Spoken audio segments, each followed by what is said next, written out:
Number को 4 से divide करने पर भागफल तथा शेषफल का सम 8 है और उनके वर्गों का योग 34 दे रखा है। संख्या ज्ञात करने के लिए कहा गया है। सबसे पहले इस क्वेश्चन को हम ऑप्शन से कर लेते हैं। ऑप्शन से हम क्वेश्चन को सिर्फ और सिर्फ उस केस में किया करेंगे जब वो इजीली बन जाए और कम टाइम में बन जाए, और जिस नंबर के बारे में कंडीशंस गिवन हैं और वो नंबर डायरेक्टली पूछा गया हो तो ही हम ऑप्शन से किया करेंगे। डायरेक्टली से मतलब ये है, अगर मैं यहां पूछ लेता कि संख्या के अंकों का योग बताइए, उनका डिफरेंस बताइए, प्रोडक्ट बताइए, या फिर कुछ और आसपास की चीज पूछ लेता तो हम ऑप्शन से नहीं करते। चलिए इसको कर लेते हैं। भागफल और शेषफल का सम 8 आना चाहिए 4 से डिवाइड करने पर। 4 से डिवाइड करेंगे जरा तो भागफल आ जाएगा आपका 4 और शेषफल आ जाएगा 3। यहां डिवाइड करेंगे तो भागफल 5 और शेषफल 3 आ जाएगा। यहाँ 7 आ जाएगा और शेषफल 1 आएगा। यहाँ 7 आ जाएगा और शेषफल 3 आएगा।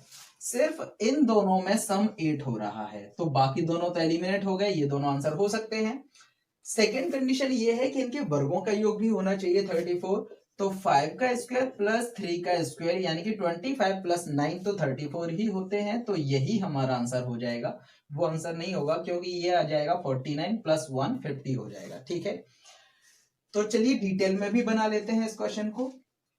कोई नंबर है जिसमें डिवाइड किया जा रहा है 4 से। जिससे डिवाइड करते हैं उसको डिवाइजर यानी कि भाजक बोलते हैं, जिसमें डिवाइड करते हैं उसको डिविडेंड यानी कि भाज्य बोलते हैं। जितने बार डिवाइड हो रहा है उसको बोलेंगे भागफल यानी कि क्वोशिएंट। मैं मान लेता हूं कि ए है, और जो बच जाए शेषफल बच जाए, जो अतिरिक्त हो, एडिशनल हो, उसको बोलेंगे हम रिमाइंडर यानी कि शेषफल। इसको मैं यहां बी मान लेता हूं। ठीक है, इन चारों के बीच में हमें एक रिलेशन पता होता है, भाज्य बराबर होता है भाजक गुणे भागफल प्लस शेषफल के। ठीक है, ये हमें लगाना ही पड़ेगा इस क्वेश्चन में। साथ ही कभी भी आपको किसी भी क्वेश्चन में sum of two numbers, difference of two numbers, product of two numbers और sum of squares of two numbers यानी कि दो नंबर्स का योगफल, अंतर, गुणनफल और वर्गों का योग, ये कभी भी मिल जाए आपको क्वेश्चन में तो आप समझ जाना कि ये क्वेश्चन आइडेंटिटी से भी सॉल्व इजीली हो जाएगा। ये चीजें आपको ट्रिग्नोमेट्री में भी मिलेंगी, मेंसुरेशन में भी मिलेंगी और सबसे ज्यादा एलजेब्रा में मिलेंगी। ठीक है, तो चलिए इन चारों चीजों से रिलेटेड कौन कौन सी आइडेंटिटीज हैं। दो आइडेंटिटीज ऐसी हैं जो बहुत यूज होंगी, बहुत इंपॉर्टेंट भी है। पहली है ए प्लस बी का whole square plus A minus B का whole square equal to 2a² plus b²। Second है ए प्लस बी का whole square minus A minus B का whole square equal to 4ab। Clear? तो हमारे काम की कौन सी आइडेंटिटीज है? देखो जरा, हमें दे रखा है भागफल प्लस शेषफल 8 दे रखा है और इनके वर्गों का योग भी दे रखा है a² प्लस b² 34। तो हमारे काम की आइडेंटिटी है फर्स्ट वाली। ठीक है, चलिए वैल्यू पुट कर देते हैं। a प्लस बी का होल स्क्वायर चाहिए हमें, तो 8 का स्क्वायर हो जाएगा 64 प्लस a माइनस बी का होल स्क्वायर हमें नहीं मालूम, a माइनस बी की वैल्यू नहीं मालूम, a² प्लस b² 34 दे रखा है, 2 में मल्टीप्लाई करेंगे तो 68 हो जाएगा। ठीक है, यहां से हम 64 को सेट भेजेंगे तो 4 आ जाएगा, उसका स्क्वायर रूट निकाल देंगे तो a माइनस बी की वैल्यू आ जाएगी 2। देखिए सम पता है हमें और डिफरेंस पता है। जब भी सम और डिफरेंस पता होगा तो डायरेक्ट वैल्यू लिख दिया करो। ठीक है, हालांकि आप वैसे भी कर सकते हैं कि इनको दोनों को ऐड कर देंगे, b और b कैंसिल आउट हो जाएगा, a और a 2a हो जाएगा, 8 प्लस 2 10 हो जाएगा, फिर 2 से डिवाइड कर सकते हैं, वैसे भी करेंगे, लेकिन कम से कम लिखिए, टाइम बचेगा। तो a की वैल्यू कितनी हो जाएगी? आप डायरेक्ट जब भी सम और डिफरेंस पता हो तो दोनों को ऐड करके 2 का डिवाइड कर दीजिए। तो 8 प्लस 2 डिवाइडेड बाई 2 कितना आ जाएगा? 5, और b की वैल्यू आ जाएगी आपकी 8 माइनस 2 डिवाइडेड बाई 2 यानी कि 3। ठीक है, तो भागफल पता चल गया, शेषफल पता चल गया, भाजक हमें पहले से ही पता था, भाज्य पता करना है। तो जल्दी से फाइंड कर दीजिए n की वैल्यू। संख्या क्या है?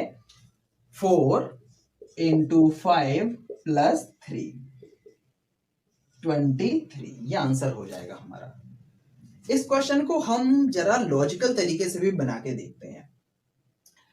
जरा देखिए कि अगर 4 से डिवाइड किया जा रहा है 4 से अगर डिवाइड किया जा रहा है तो रिमाइंडर जो आएगा 4 से छोटा ही आएगा, यानी कि रिमाइंडर या तो 0 हो सकता है या 1 हो सकता है या 2 हो सकता है या 3 हो सकता है। अगर 0 रिमाइंडर है तो भागफल कितना हो जाएगा, क्वोशिएंट आपका 8 हो जाएगा क्योंकि दोनों का सम 8 है। 1 है तो 7 हो सकता है, 2 है तो 6 हो सकता है और 3 है तो 5 हो सकता है। इनमें से कौन से हैं जिनका वर्गों का योग 34 है?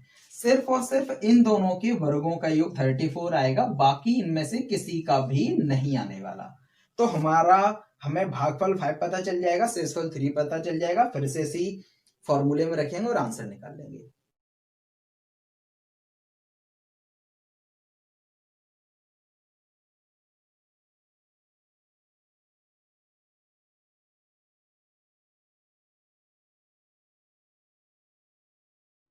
किसी 3 अंकों वाली संख्या के अंकों का योग 6 दे रखा है। अंकों को पलटने पर जो न्यू नंबर आएगा वो ओरिजिनल नंबर से 198 ज्यादा है।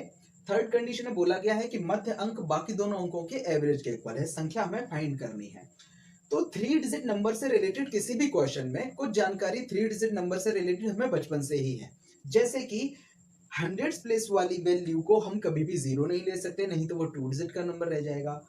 अगर क्वेश्चन में नंबर को पलटने की बात हो रही है तो हम यूनिट डिजिट को भी 0 नहीं ले सकते, मतलब हम इसको भी 0 नहीं ले सकते, हम इसको भी 0 नहीं ले सकते। ठीक है, जब भी 3 डिजिट के किसी भी नंबर को आप पलटेंगे तो मध्य अंक भी नहीं बदलेगा, सेम जगह पर रहेगा, सिर्फ और सिर्फ यूनिट डिजिट हंड्रेड प्लेस वाली डिजिट से एक्सचेंज हो जाती है। क्लियर? और अगर पलटने पर नंबर इंक्रीज हो जाता है तो इसका मतलब यह है कि ये जो यूनिट डिजिट है वो ज्यादा होगी हंड्रेड्स प्लेस वाली डिजिट से। Let's take an example. 125 एक नंबर है, अगर मैं इसको पलट देता हूं तो 521 हो जाएगा। ठीक है, यहां देखिए कि ये इंक्रीज क्यों हो गया, क्योंकि यूनिट डिजिट यानी कि इकाई का अंक सैकड़े वाले अंक से ज्यादा है। ठीक है, इतनी बात तो क्लियर होगी। थर्ड लाइन में बोला गया है कि मध्य अंक यानी कि ये बाकी दोनों अंकों के एवरेज के इक्वल है। एवरेज हम कैसे निकालते हैं, उसके लिए हमें दोनों का सम निकालना पड़ेगा। ठीक है, और जितने नंबर हैं उसका डिवाइड करना पड़ेगा, तो यहां आएगा 3। इन्होंने बोला है इक्वल है, लेकिन ये इक्वल नहीं आया क्योंकि ये कुछ स्पेशल टाइप के डिजिट्स के लिए कंडीशन गिवन है। वो क्या है स्पेशल टाइप के डिजिट्स, वो हम थोड़ी देर में डिस्कस करेंगे।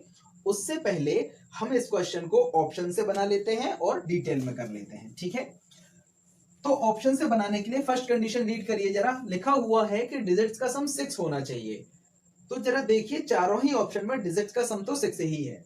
सेकेंड लाइन में बोला गया है कि पलटने पर नंबर इंक्रीज हो रहा है, तो हमने अभी भी सीखा कि नंबर इंक्रीज सिर्फ और सिर्फ तभी होता है जब यूनिट डिजिट ज्यादा हो हंड्रेड्स प्लेस वाली डिजिट से।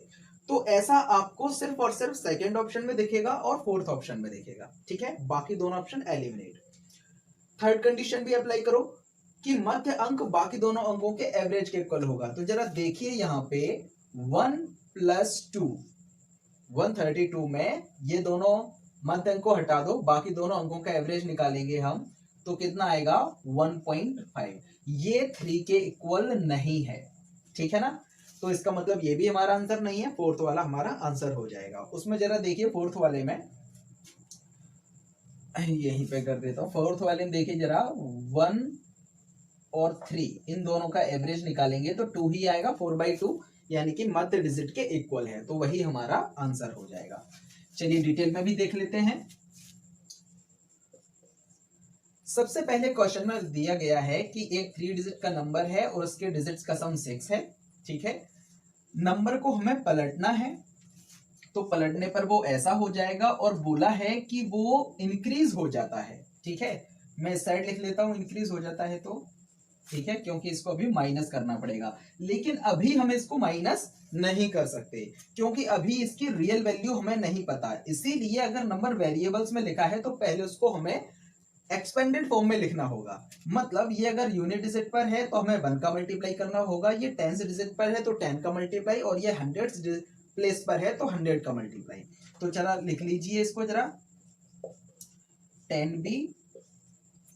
ठीक है, ये हो गया न्यू नंबर और ये है हमारा original number 100a + 10b + c।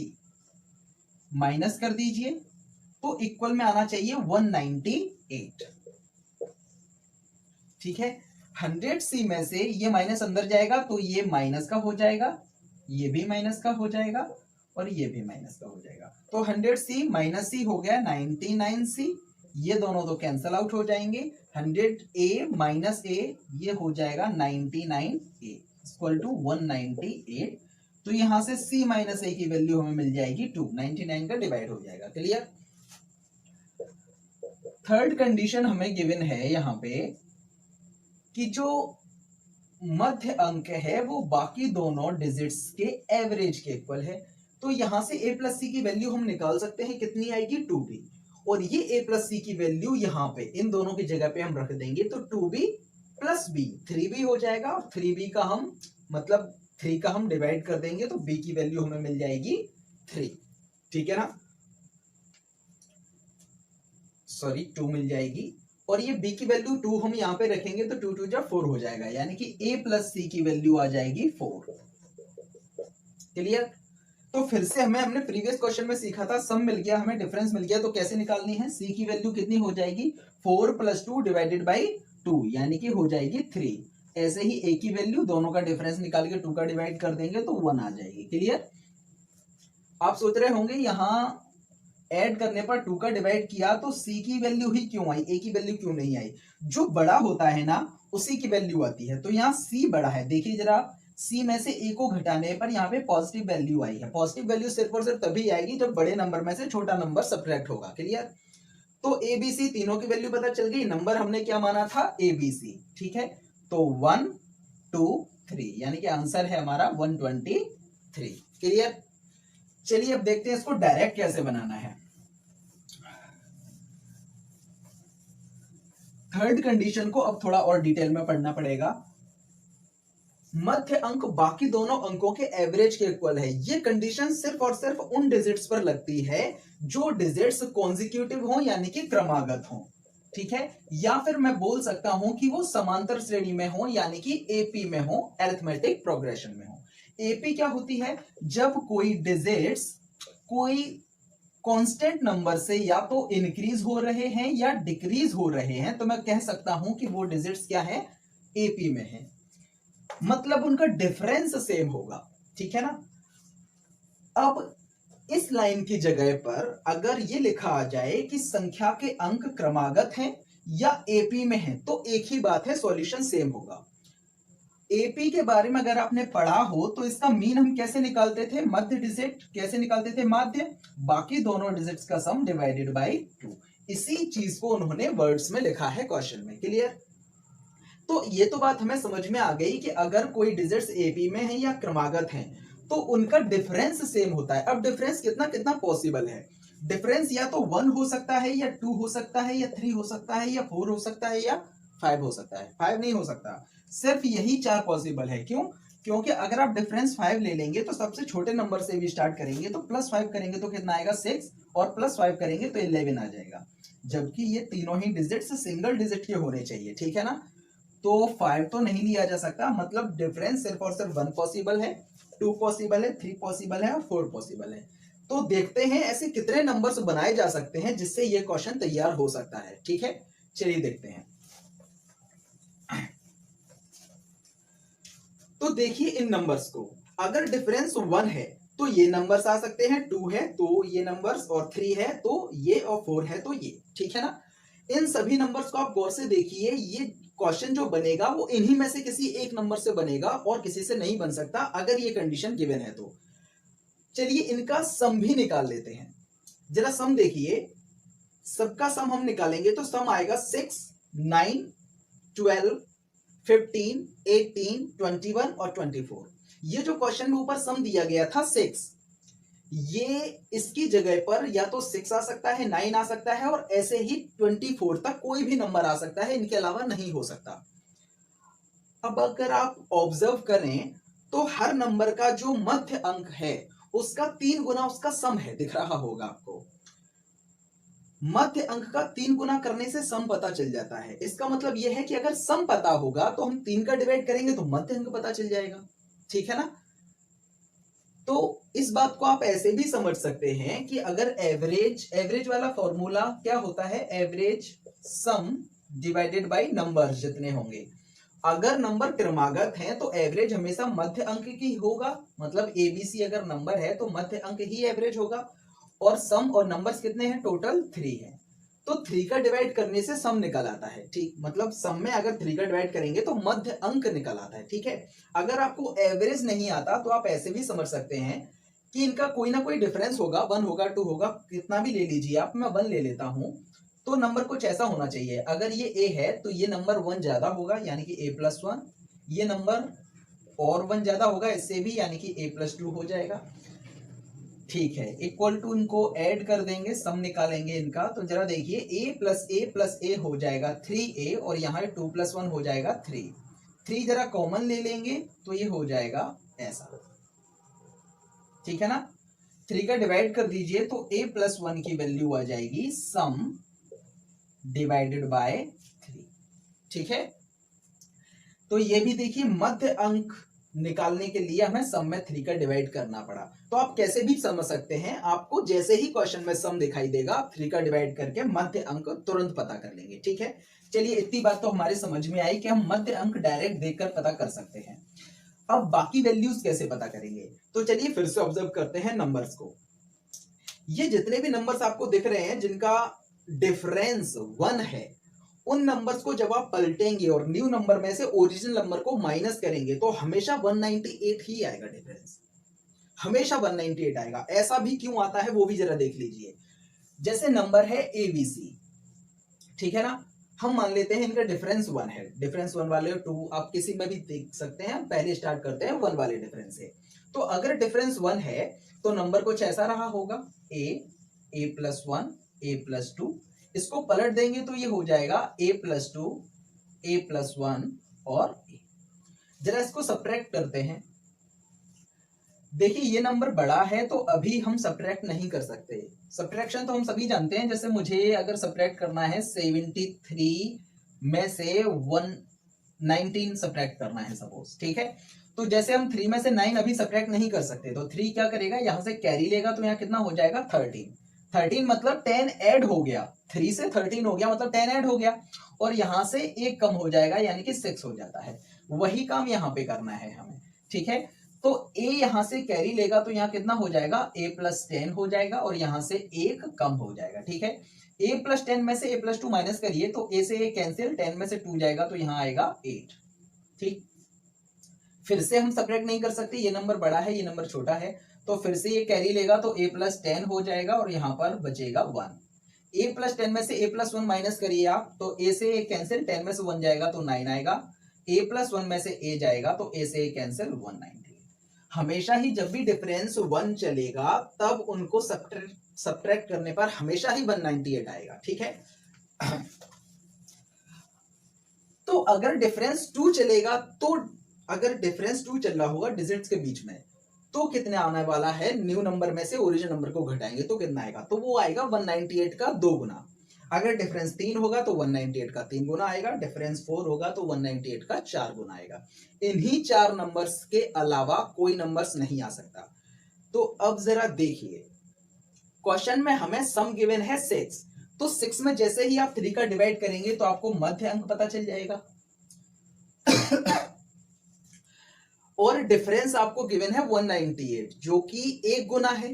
तो 198 कब आता है, जब भी डिफरेंस कितना हो, 1 हो डिजिट्स के बीच में। तो हम देखते ही समझ जाएंगे, डिजिट्स के बीच में डिफरेंस 1 कर दीजिए, 2 + 1 3 और 2 में से एक कम 123 आंसर। ठीक है, जरा चेंज करिए क्वेश्चन को, मैं यहां कर देता हूं, अगर आपको सम गिवन होता, सपोज आपको सम गिवन है 12, सम आपको 12 गिवन है और जो डिफरेंस है न्यू नंबर और ओरिजिनल नंबर का वो आपको गिवन है 394। ठीक है, तो अब आप नंबर बताइए जल्दी से। तो 12 गिवन है, आप 3 का डिवाइड करेंगे तो कितना आ जाएगा, मध्य अंक 4, 394 198 का 2 गुना है, मतलब जो डिजिट्स का डिफरेंस है वो 2 चल रहा होगा, तो 4 + 2 6 और इसमें से 2 कम कर देंगे आप तो 246 आंसर आ गया आपका। ठीक है, तो इस तरीके से हम डायरेक्ट आंसर निकाल सकते हैं। क्लियर, चलिए कुछ और ऑब्जर्वेशंस कर लेते हैं। क्वेश्चन में न्यू नंबर और ओरिजिनल नंबर के डिफरेंस की बात हो रही थी, हो सकता है इनके सम की बात हो तो हमेशा न्यू नंबर और ओरिजिनल नंबर मतलब यहां से आप कोई भी नंबर उठाइए और उसको आप पलटिए और फिर दोनों को ऐड करिए, तो जो नंबर आएगा ना वो हमेशा मध्य अंक का डबल आता है। क्यों आता है वो भी देख लीजिए। जैसे मैंने अगर डिफरेंस 1 ले लिया तो नंबर ये ले लेता हूं मैं, ठीक है, इसको पलट दूंगा तो ये कुछ ऐसा हो जाएगा। अब इनको आप ऐड कर दीजिए तो a प्लस ए 2a हो जाएगा प्लस 2, 2 कॉमन ले लीजिए तो a plus one, A plus one, A plus one ये भी हो जाएगा 2a प्लस वन, इन दोनों को ये ऐड करेंगे तो ये भी हो जाएगा 2a प्लस वन।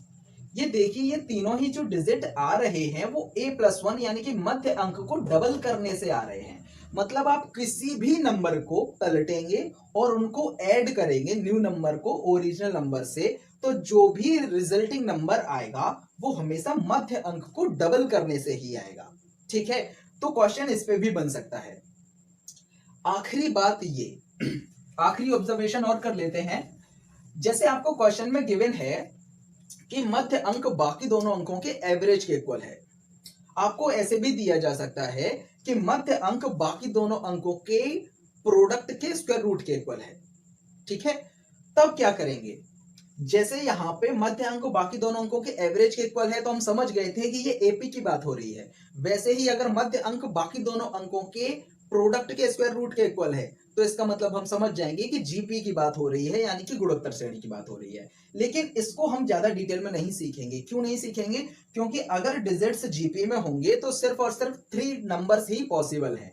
जैसे अगर पहला नंबर 1 होगा तो हो सकता है जीपी क्या होती है, किसी नंबर के मल्टीप्लाई करने से या डिवाइड करने से नेक्स्ट नंबर आएगा, मतलब उनका रेशो सेम होता है। तो चलिए माना कि 2 का मल्टीप्लाई करने से नंबर आ रहा है तो 2 का मल्टीप्लाई करेंगे तो यहाँ 2 आ जाएगा और फिर 4 आ जाएगा। ठीक है ना।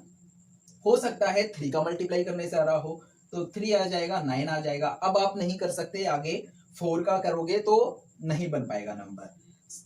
2 से स्टार्ट कर लेते हैं, 2 का डबल करोगे तो 4 आएगा, 4 का डबल करोगे 8 आएगा। अब इसके अलावा कोई नंबर आप नहीं बना पाएंगे जो जीपी में हो। ठीक है ना, यही 3 नंबर्स पॉसिबल हैं। क्लियर?